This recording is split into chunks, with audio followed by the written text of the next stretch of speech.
It is so great to have you here. My name is Christine Swiss. Sorry for the extra chatter.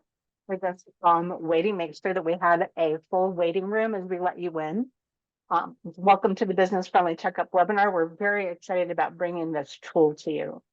I'll be the moderator and kind of keeping us on track in terms of time today. I'm also joined in the studio by Lucy Trong, who is our technical expert. Lucy, if you have any problems with the technology, please go into chat and Lucy can go ahead and help you out with it. We're very fortunate to have her here with us.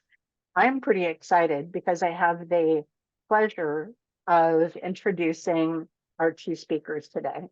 And that is Josh Metz and Carrie Rogers. I know that some of you have met Josh and Carrie and some of you have not. Josh is the district manager for SMEDD, and he's an economic development strategic services consultant with RGS. Carrie is the senior advisor to SMEDD and an economic development strategic services for RGS as well. What they'll be talking about and where we are headed for the next hour is Josh is going to go ahead and create some context for today. We'll do an introduction. He'll talk about regional government services, recovery and resilience work plan, the SEDS updates, and then we'll turn it over to Carrie, who will go through our business-friendly checkup tool with you. She'll talk with you about the components of it, and she'll talk with you about how the scoring works, and give you some homework as well under those next steps. So we'll talk about next steps.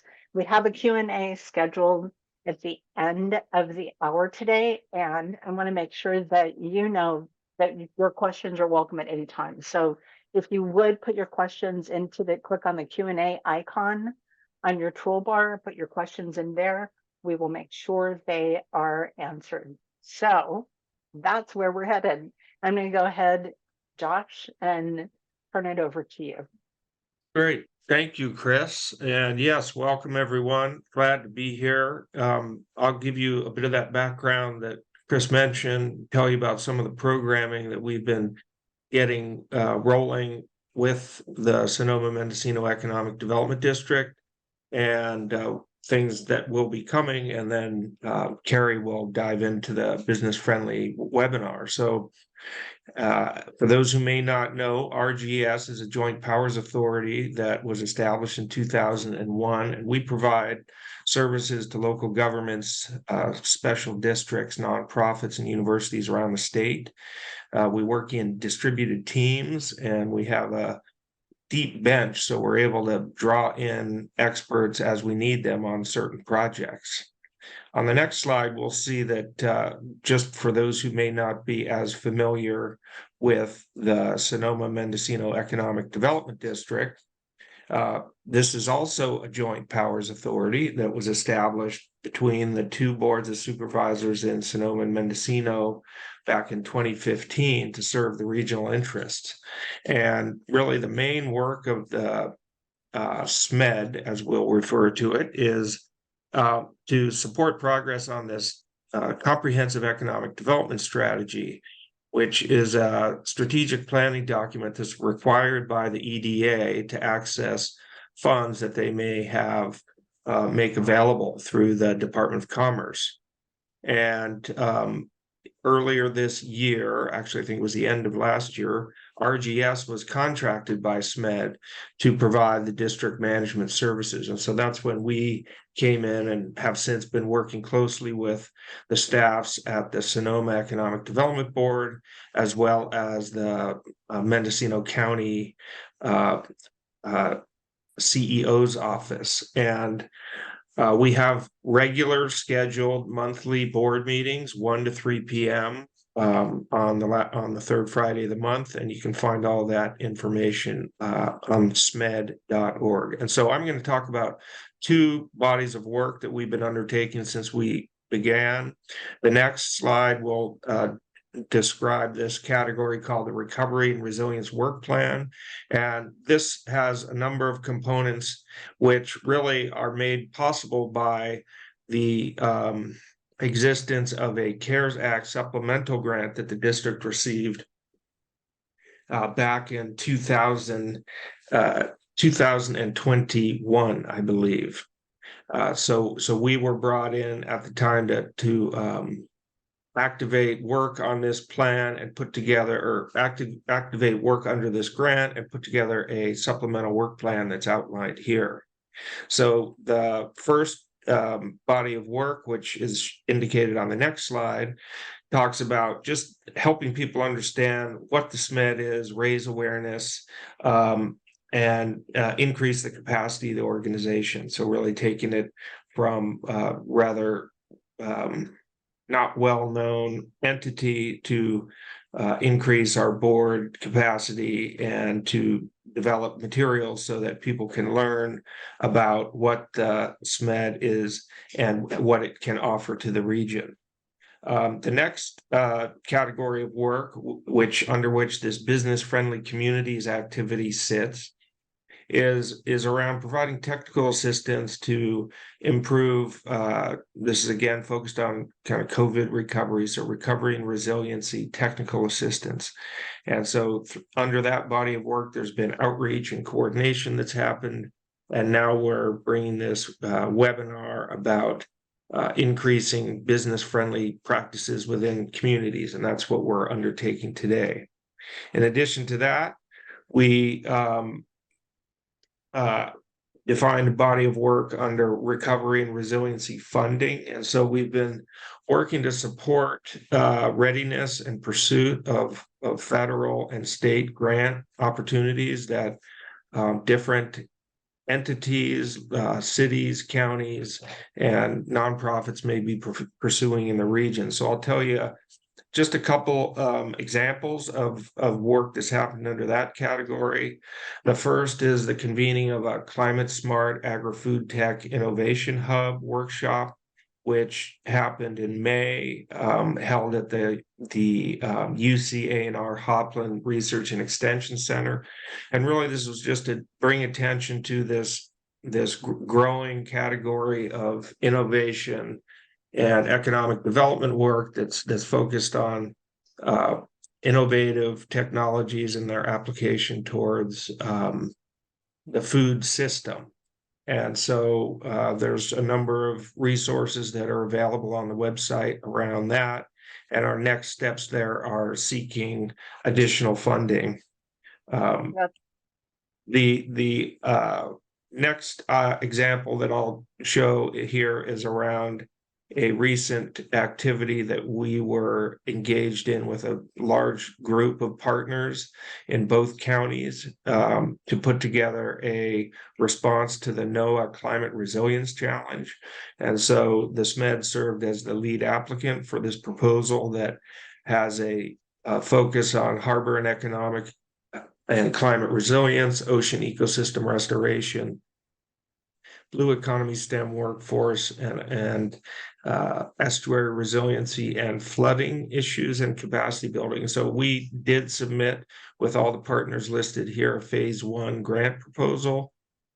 In order to get to the real dollars, we would have to be sort of accepted to move on to the next level. And we'll know about that hopefully by the end of October, and that work would continue.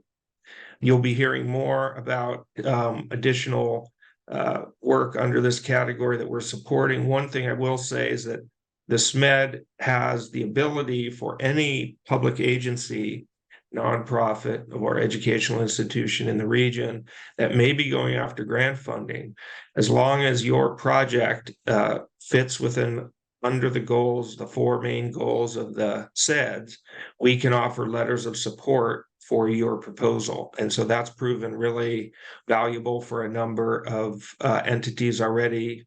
I think the last one I would mention, recently there was a grant award made by the North Coast Resource Partnership to a nonprofit in the West Sonoma County called Regenerative Forest Solutions that's working on a woody biomass feedstock aggregation pilot project with North Coast Resource Partnership. So that's just another example of ways the SMED can support the interest of the community.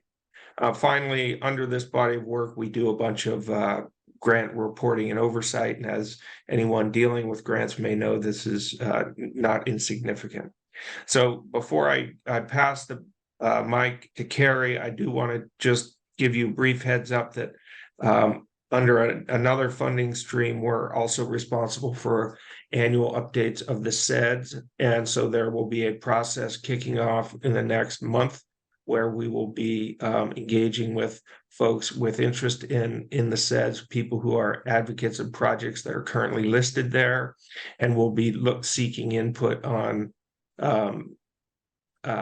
additional insights that they may have and progress that they have made. So these will be virtual workshops, and we're working to ensure that there's coordination across the two counties. So look for that coming out. Currently, we're looking to do one in October, November, or December, and then in the early part of next year.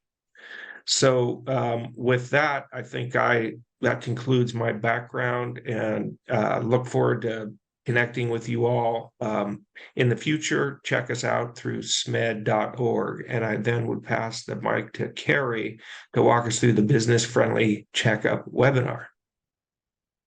Thank you, Josh. So California is often perceived as not being very business friendly. So with my 15 years of experience encouraging cities and counties to be more business friendly, RGS developed this free tool for cities and counties that are interested in growing their economic base. To date, we've worked with over 90 California cities to assist them in leveraging their strengths and to promote economic prosperity in their communities. And we're excited to unveil the business-friendly checkup specifically for SMED cities and counties. So let's go ahead and take a closer look. So this is the SMED Cities and Counties Business-Friendly Checkup homepage. This is what it looks like. It highlights the importance of being business-friendly and how business-friendly communities are better able to attract and retain businesses that provide quality jobs and tax revenues, which fund community amenities and infrastructure and provide an enhanced quality of life for residents and visitors. The business-friendly checkup establishes a baseline of key metrics to help community leaders better understand their community's strengths and weaknesses. This information is useful for creating effective and relevant policies and programs for ongoing community improvement. It also helps to answer the questions, what can your city or county do to attract and retain more businesses? Where should you focus your efforts to get started? And how business-friendly is your city or county? It will take about 20 minutes to complete and can be downloaded and printed for your convenience. So let's go ahead and take a look at the key components.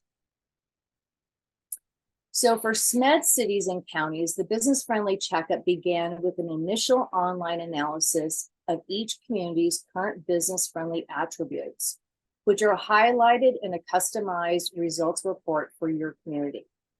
The business-friendly checkup consists of 7 key components: the building permit review and approval, taxes, fees, incentives and special zones, economic development, communication with businesses, and commitment to cutting red tape.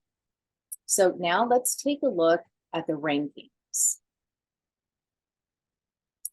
Each section of the business-friendly checkup is ranked excellent, good, satisfactory, or opportunity for improvement based on your answers, and includes best practice strategies and tactics that other cities and counties are using to address similar issues, challenges, and opportunities.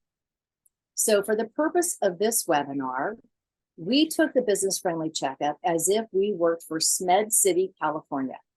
So we answered 1/4 of the questions with the city performing at an excellent level, 1/4 of the questions with the city performing at a good level, 1/4 of the questions at satisfactory, and 1/4 at an opportunity for improvement level. So let's take a look at what the results report contains. So as I mentioned, the business-friendly checkup results report includes business-friendly attributes that we discovered from an initial online research that we conducted on each SMED community, and it highlights those communities' top business-friendly outcomes.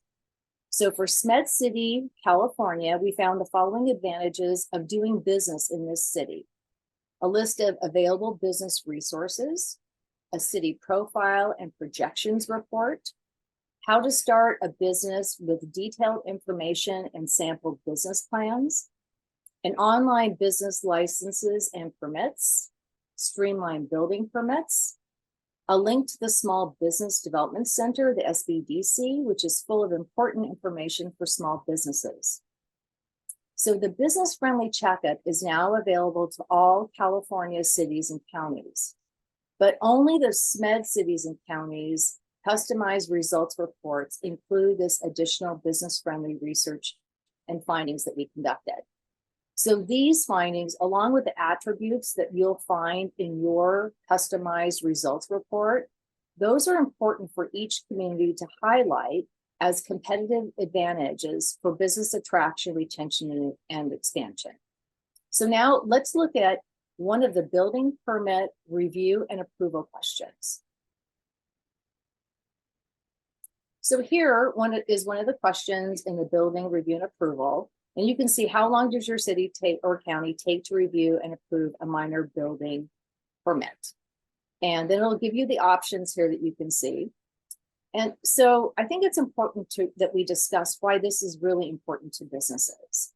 So why is it important that a city or a county would approve these quickly? Because during the review and approval process, businesses are incurring additional costs beyond the city and county costs, such as rent, construction fees, payroll, inventory, etc.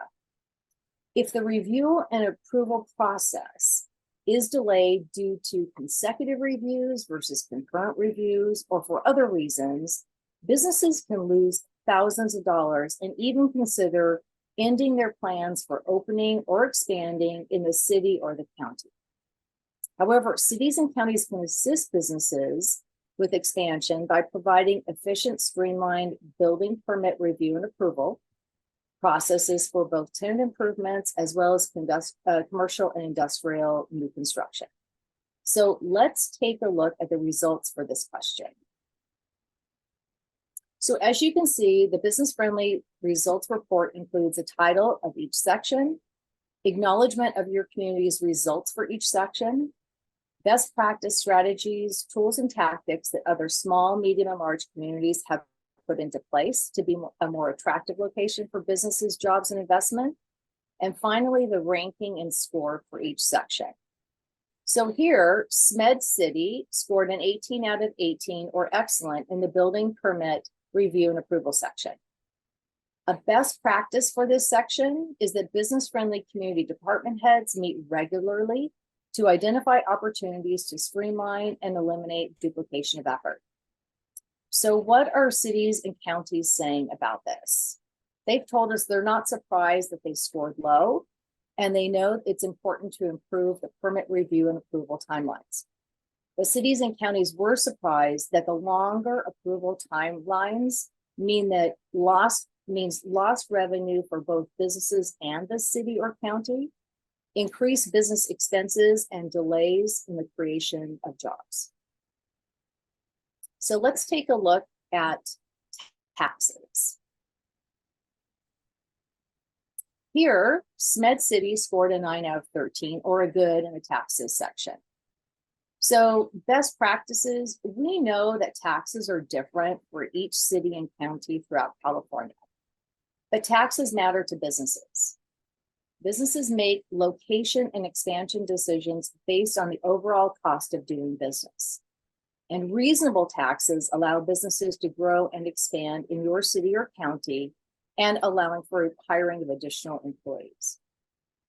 A business attraction expansion strategy for cities and counties to consider is to encourage businesses that generate sales tax, property tax, and other revenues that sustain municipal services. So what have cities and counties told us about the tax section? That the business-friendly checkup has been helpful in ascertaining where they stand today and knowing how their city and county compares to other cities and counties is important to attract and retain businesses, jobs, investment, and economic vitality. So let's take a look at the fees section. Here you can see that SMEDD City scored an 8 out of 14, which is satisfactory in the fee section. A best practice is to know that location is important, as are fees that are reasonable. Business-friendly cities and counties offer low fees to attract investment, new businesses, and encourage existing businesses to stay and expand locally. It's really important for cities and counties to highlight the benefits of these fees. We were talking about this just the other day with the city. So, for example, a public art fee. So stating the resulting community benefits from this fee generates and provides a better understanding and support of this fee. So it's really important to show what that value is. And finding the right balance in terms of fee and taxation not only increases business productivity and output, employment, wages, and prosperity for the community over the long term. So for example, where I happen to live, I live in the unincorporated part of the county. So if we're looking at a utility user tax, where I live, I get charged 5% on all of my utilities. So that's electricity, gas, all of my trash, cell phone, everything. Across the freeway, about 3 blocks away, is a city with the same freeway access where the county is. They charge a 0% utility user tax. So if you think about it from the business perspective, what that increased cost is between a community that charges 0 versus a community that charges 5% utility user tax, that information right there, by not having that tax or having a lower utility user tax, is really a competitive advantage that your community needs to highlight. A business retention expansion strategy for cities and counties to consider is to create an environment where local businesses can prosper. So what have cities been telling us about the fees section? They weren't aware that of the fees that other communities of their size are charging businesses, and agree that it's important to regularly review and compare these fees. So now let's take a look at the incentives and special zones section. So here you can see that the SMEDD city scored a 2 out of 15, which is an opportunity for improvement in this section. So as a best practice, diversifying the city or county's economic base is critical to economic resiliency. Incentives provide cities and counties with a competitive advantage that save businesses time and money. The best practices here include sales tax sharing agreements, transient occupancy tax sharing agreements, disposition and development agreements, operating covenant agreements, and reimbursement agreements. A business attraction retention strategy here for cities and counties to consider is to leverage and enhance the cities and counties' competitive advantages. So what have other cities and counties told us about this section?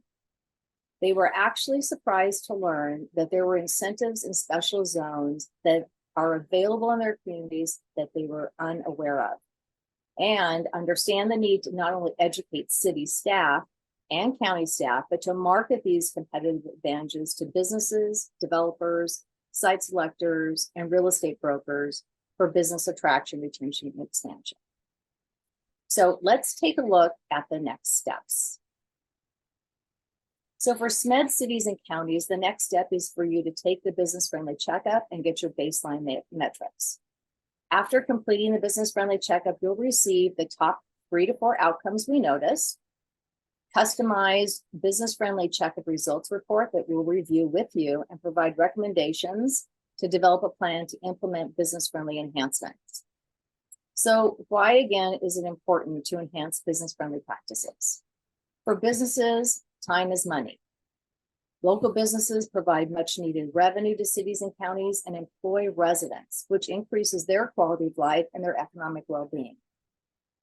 Supporting existing businesses should be a top economic development priority so businesses can prosper in the city and county in which they're located.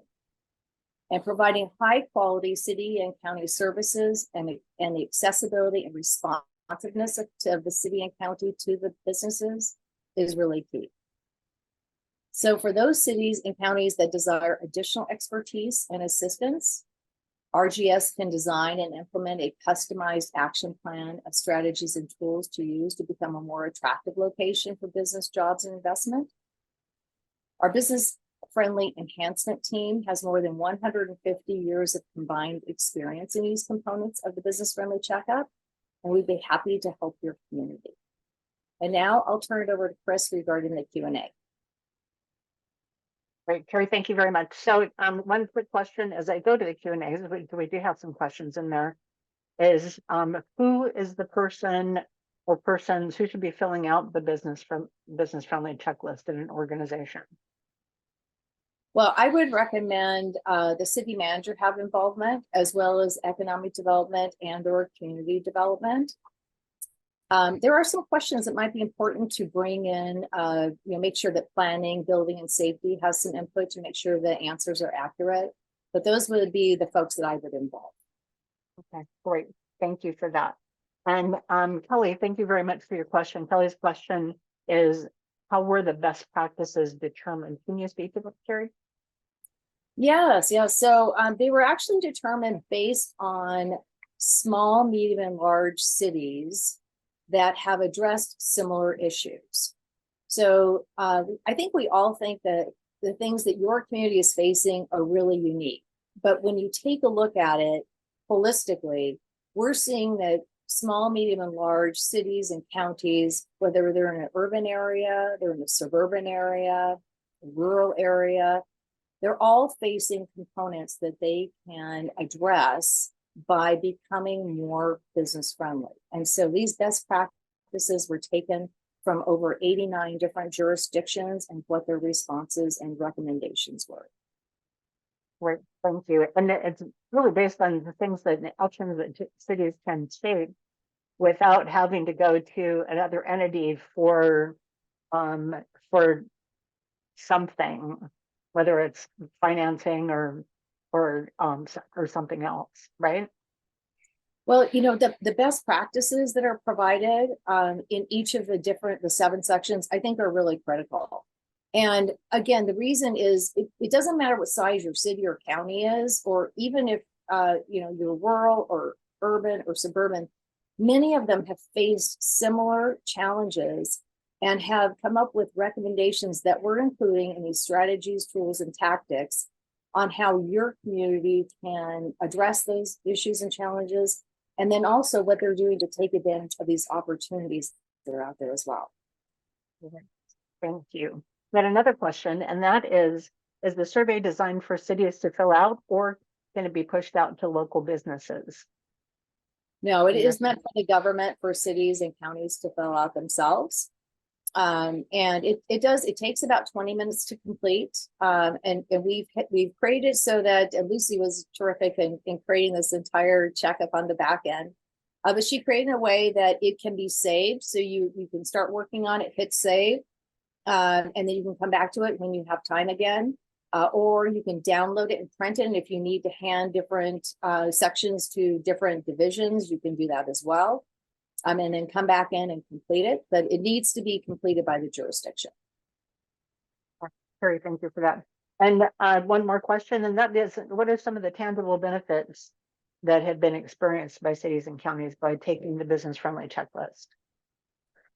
Well, I think some of the tangible benefits that we're seeing are that, cities know that because time is money, the most important thing for them to really focus on is regarding those things that are going to impact getting businesses open, right? So streamlining permit processing and timelines, and making sure the fees are reasonable, and providing and having and making businesses and others, the business development community, aware of the competitive advantages you have. So we had one city tell us that they are committed to reprogramming everything. They're looking at every aspect of the delivery of services and asking the questions: how does this add value?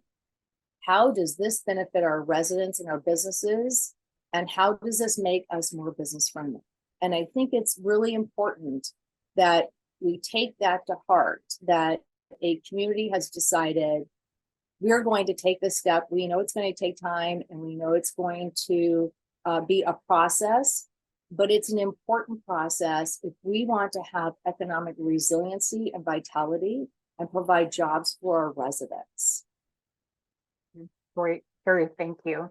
I'm waiting to see if there are any additional questions that are coming in. Do you want to talk a little bit more about, can you repeat what the homework is?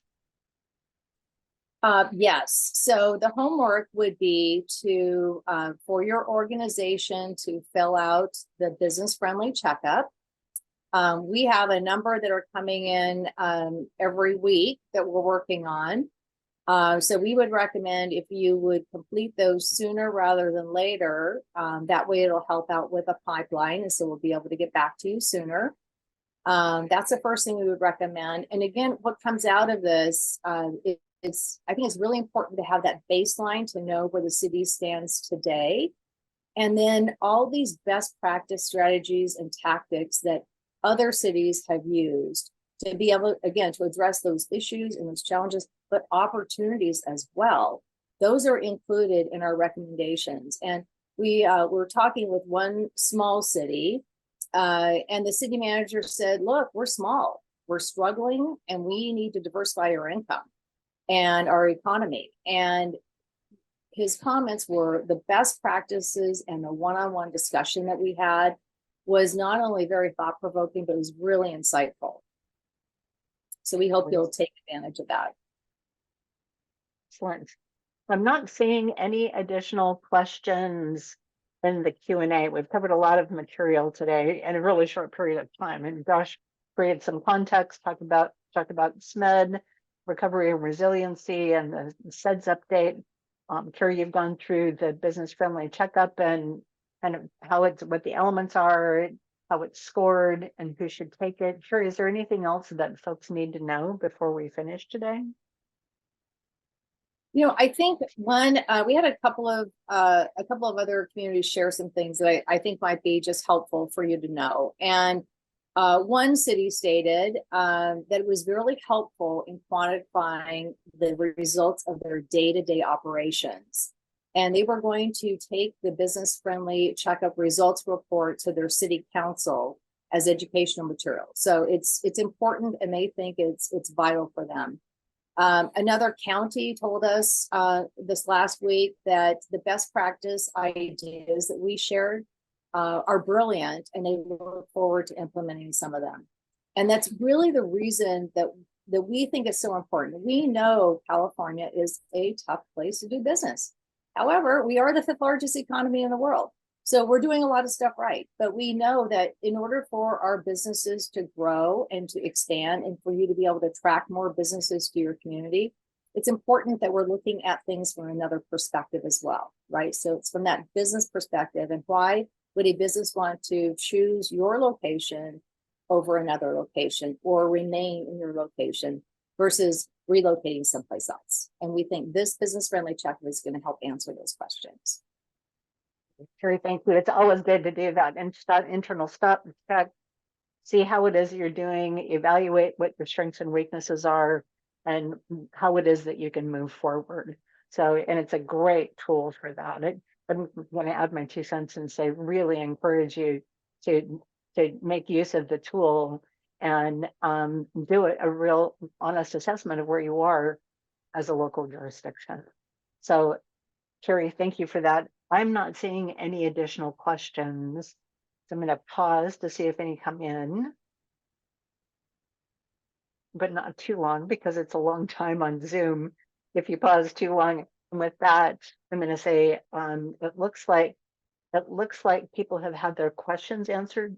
Josh, I'm going to turn it over to you. Do you see to have you go ahead and close it out for us? Thanks, Chris, and Carrie. Thanks for providing all of that information and background and useful tools. I know that our intention is to take this recording of this webinar, and we'll post it on the SMEDD.org website. We'll also share it out in newsletters and social media. So if any of the city partners here or county partners have newsletters they would like to include this to make it available to others in the region, feel free to get in touch with us directly, or find it on the website when we get it up there, probably within the next few days. And the survey and tool will remain available for people to take.